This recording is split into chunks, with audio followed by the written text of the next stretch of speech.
Prime Minister Modi is on his way now for a three-day visit to Bali in Indonesia to attend the 17th G20, or group of 20 countries. It is a very important meet. India, remember, takes over the leadership of the G20 starting next month after Indonesia hands over to India. A large percentage of the world's GDP and certainly a large percentage of the world's population constitute a part of the group of 20 nations. During his visit, the Prime Minister is expected to hold bilateral meetings with various G20 leaders. India will be talking about food security, energy security. The Prime Minister will also be talking about India's digital transformation. But I think what's important from an international standpoint is whether he has a meeting with China's President Xi Jinping, who in just the last couple of hours has met the US President Joe Biden.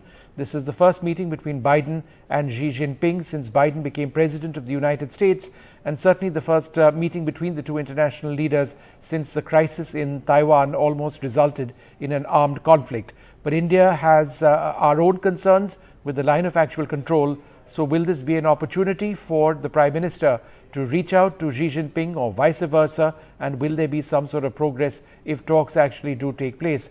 Russia not a part of the G20 this time around. Vladimir Putin isn't attending at a time when his country is facing serious reverses in Ukraine. Volodymyr Zelensky, the Ukrainian leader, is going to be making an appearance on a video link. But the group of 20 nations will be now having its next summit in September next year in Delhi, for which a new motto, a new logo has been unveiled as well. The Prime Minister will be in Bali for 2 days. Maha Siddiqui joins us now. Maha is in Bali at this stage. Maha, let's focus on the big international meet. Xi Jinping and Joe Biden, their first meeting since Biden became president. What's happened there?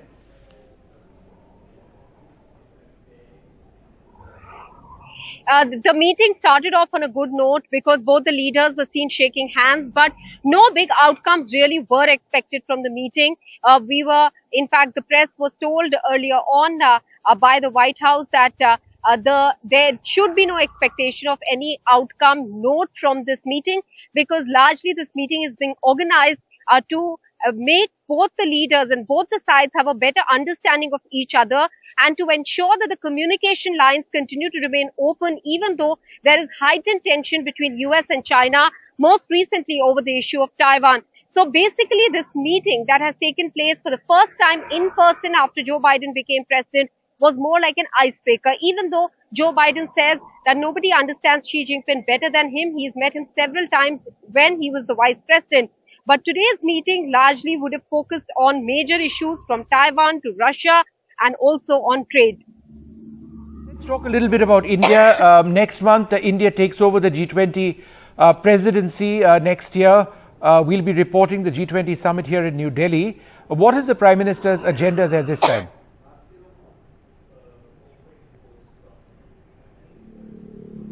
The Prime Minister will be participating in 3 working sessions. Now, first one is on energy and food security, which he will be attending tomorrow. This is a very crucial session, Vishnu, especially in the shadow of the Ukraine war, because we have seen an energy and a food crisis that has emanated. As far as the energy crisis is concerned, India has also put forward its viewpoint, arguing why it is buying 30% discounted oil from Russia. Since the month of April, India's oil imports from Russia has gone up from a measly 1 to 2% in March to almost 22% in October. And India says this is largely because India is an energy consuming nation. India is not a country with very high incomes and therefore needs to look for affordable energy.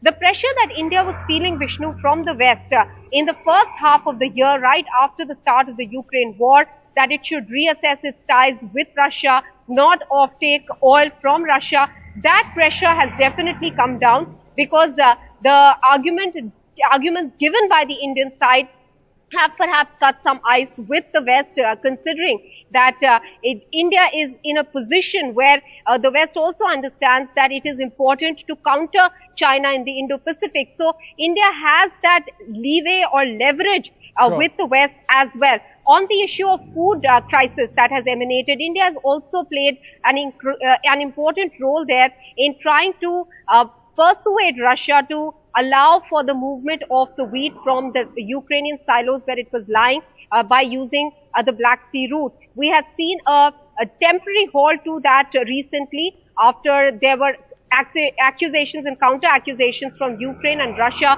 over an attack in Crimea. However, that has restarted. But India is going to be the voice of the global south, as it says, to impress upon nations, especially the richer nations, that this spillover on knock-on effect of the Ukraine war is impacting the developing world the most, the poorer countries the most, and therefore this war needs to come to an end and solutions need to be found to arrest any sort of economic instability that we are likely to see, especially emerging on the back of both the COVID-19 pandemic and the Ukraine war. India will take over the presidency at the closing ceremony. Joko Widodo is going to hand over that presidency to Prime Minister Modi.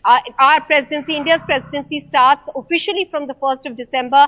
In India's presidency, again, India is looking at these critical aspects, having taken over the presidency at this critical time, a global economic downturn that is likely to occur, how to arrest that, climate change, digital transformation. Many of these aspects is something India has already highlighted that it is going to cover over the next 1 year So, in Maha, the let me 200 ask you meetings this. that India will hold over 35 sectors across the country, culminating in the summit. What about the meeting with Xi? Is that at all on the cards?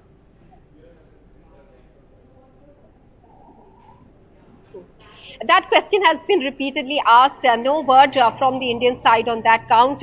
Neither has the Indian side said whether Xi Jinping or the Chinese side have sought any meeting.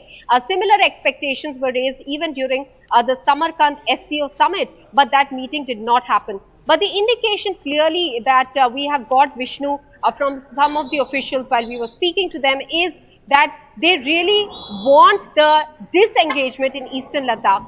That is still to happen in a couple of friction points to culminate before any meeting at the level of the leaders can really be conducted. But as you know, when leaders are around, when there is a big summit of this nature, then anything can happen. One can even have something informally called a pull aside.